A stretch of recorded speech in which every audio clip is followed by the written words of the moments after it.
Today, we're diving straight into the dark psychology of self-sabotage. We're going to figure out why we secretly destroy the exact opportunities, relationships, and goals we literally just spent years chasing.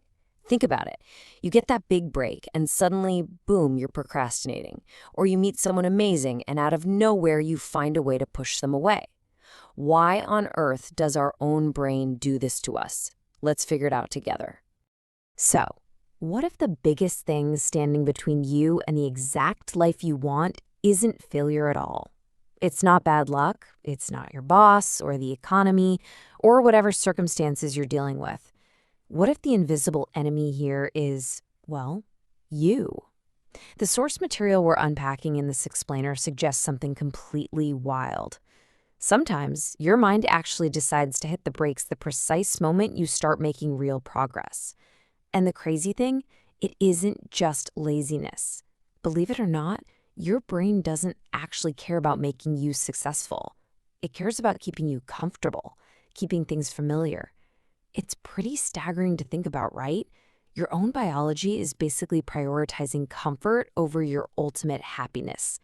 Now, when we hear self-sabotage, most of us instantly picture these massive, dramatic explosions, like rage quitting a job or blowing up a relationship in some giant fiery argument. But honestly, the real signs are super quiet. They're sneaky. It's the alarm you keep snoozing because, well, your bed feels way safer than your goals do. It's that application you spent hours filling out but just never actually hit submit on. The huge text sitting in your drafts. The goal you tell yourself you're going to start tomorrow, which, as we all know, turns into next week and then next month. And eventually, all these quiet little everyday postponements stack up, and they quietly convince you that you just weren't meant to succeed in the first place. But this whole paradox forces us to completely reframe the issue. What if you didn't fail because you couldn't do it? What if, and stay with me here, you are actually protecting yourself from what would happen if you succeeded? Just let that sink in for a second. Your mind isn't trying to block your success because it hates you. It's doing it to keep you safely inside what you already know. It's acting like this overprotective bodyguard, basically shielding you from the great unknown of what happens next. See, every single day, we're constantly weighing predictable unhappiness against unpredictable success. At its core, your brain is just a highly efficient prediction machine. It absolutely loves knowing what's coming next. So it tolerates familiar misery because, well, it's highly predictable.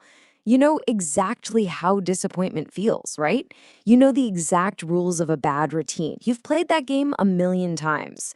But success? Stepping into a completely new, upgraded life that introduces a terrifying, totally unpredictable reality that completely contradicts who you used to be. So when push comes to shove, the brain often just chooses the predictable unhappiness, simply because it knows exactly how to survive there.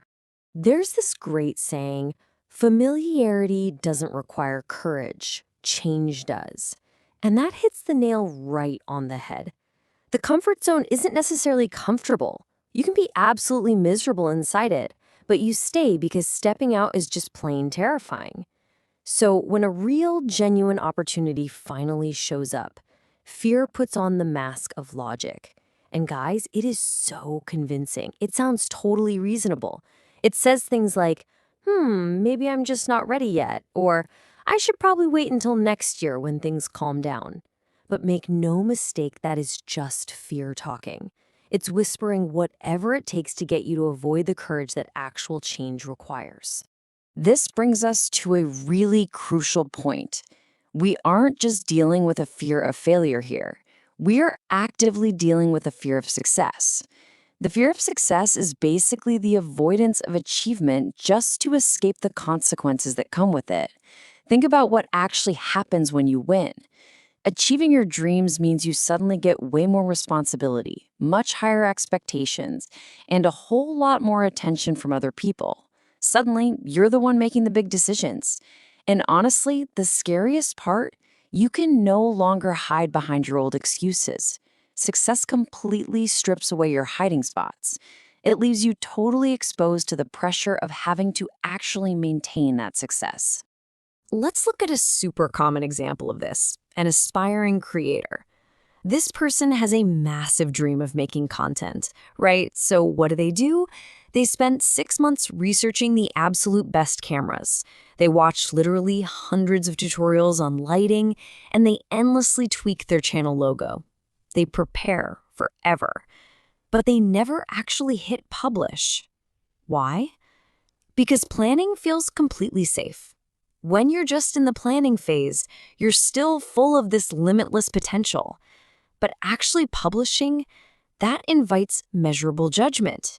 It invites real criticism, or even worse, total silence from the internet. So to protect themselves from that harsh reality, they just hide in the preparation phase. Which naturally brings us to a pretty shocking realization about perfectionism.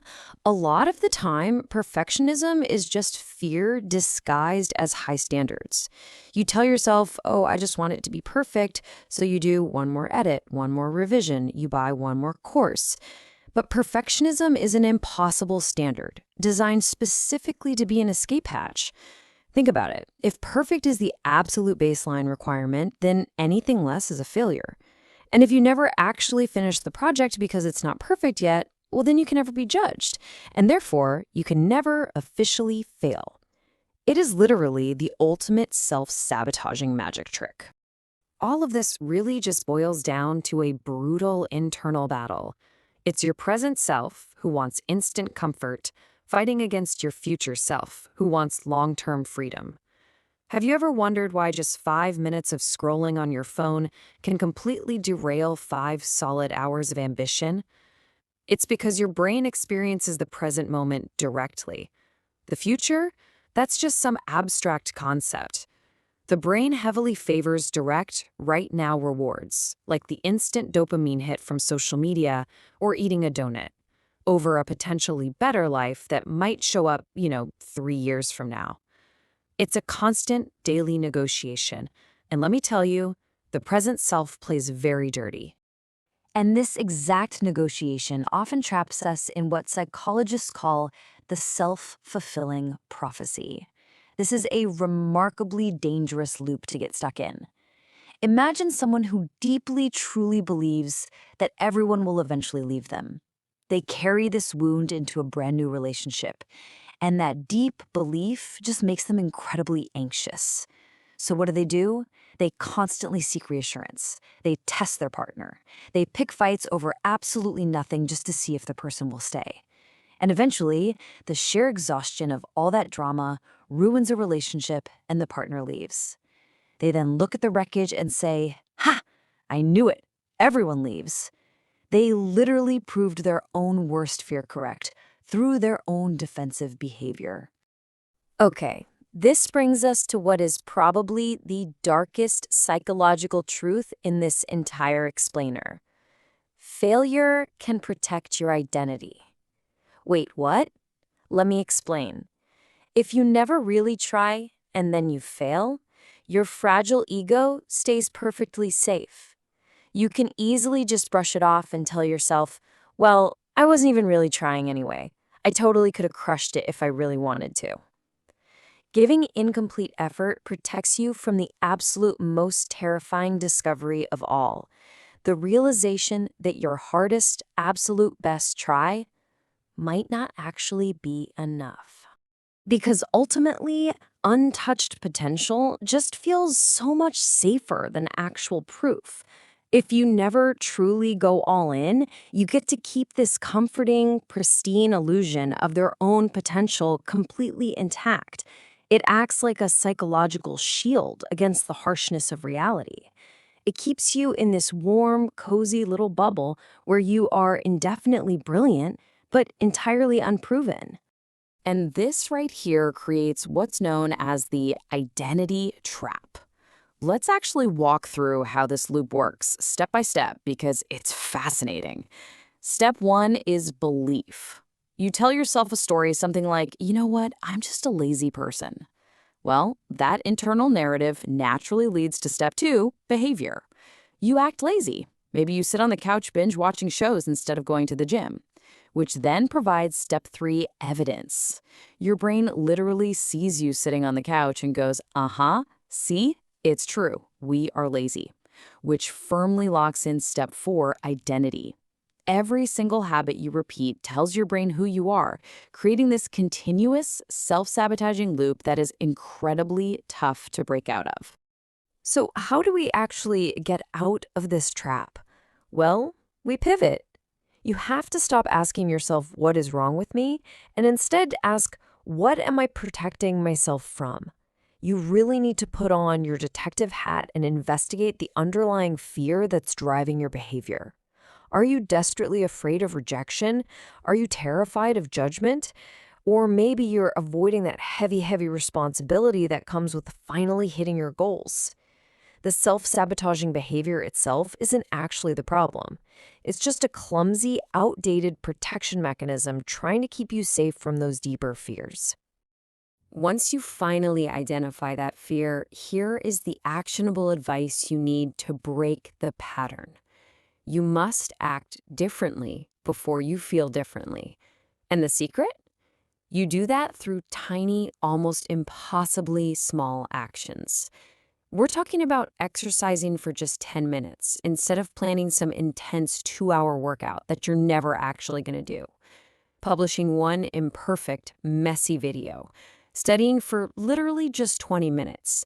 Do not try to transform your entire life overnight. That's just going to trigger the fear all over again. Instead, take tiny steps to prove to your brain that you can survive discomfort and that stepping outside your familiar zone isn't actually going to destroy you. Because here's the thing, your brain doesn't need a massive overnight transformation. It needs hard evidence. You just need to build a case that a new behavior is safe. Every single time you keep a tiny promise to yourself, you are actively hacking the system. You're breaking that old identity loop. You're teaching your nervous system a completely different, totally empowering lesson, which is, I can trust myself. And as you build that trust, you are eventually going to face a pretty hard-hitting realization. You may be afraid of becoming the person who no longer needs your old excuses. Wow, think about that. When you finally succeed, you completely strip away your ability to blame your circumstances. You can't blame your boss, your bad luck, or your lack of time anymore. You have to decide what comes next. And honestly, bearing that level of profound, undeniable responsibility for your own life can be absolutely terrifying. So, as we wrap this up, I want you to identify your own pattern. Ask yourself right now, what do you do every single time you get close to what you want? Do you just disappear? Do you suddenly procrastinate? Do you magically create impossible standards for yourself or start picking fights in your relationships? You have to shine an incredibly bright light on your own specific flavor of self-sabotage if you ever want to actually conquer it. The crucial takeaway here is this. The main thing standing between you and your future is just a pattern. It's probably not a lack of opportunity. It's not bad luck. It's a psychological pattern you've repeated so many times that it honestly doesn't even feel like a choice anymore. But your real power comes from recognizing the exact moment you are about to revert to your old self. Because in that split second of recognition, you finally have a choice. Which leaves us with one final, pretty provocative question. Will you repeat the pattern or will you break it? The life you want isn't waiting for you to become perfect, and it certainly isn't waiting for the stars to magically align. It's simply waiting for you to stop running from it. Thank you so much for joining me for this explainer. I really hope this helps you recognize the patterns in your own life so you can finally start breaking them. Catch you next time.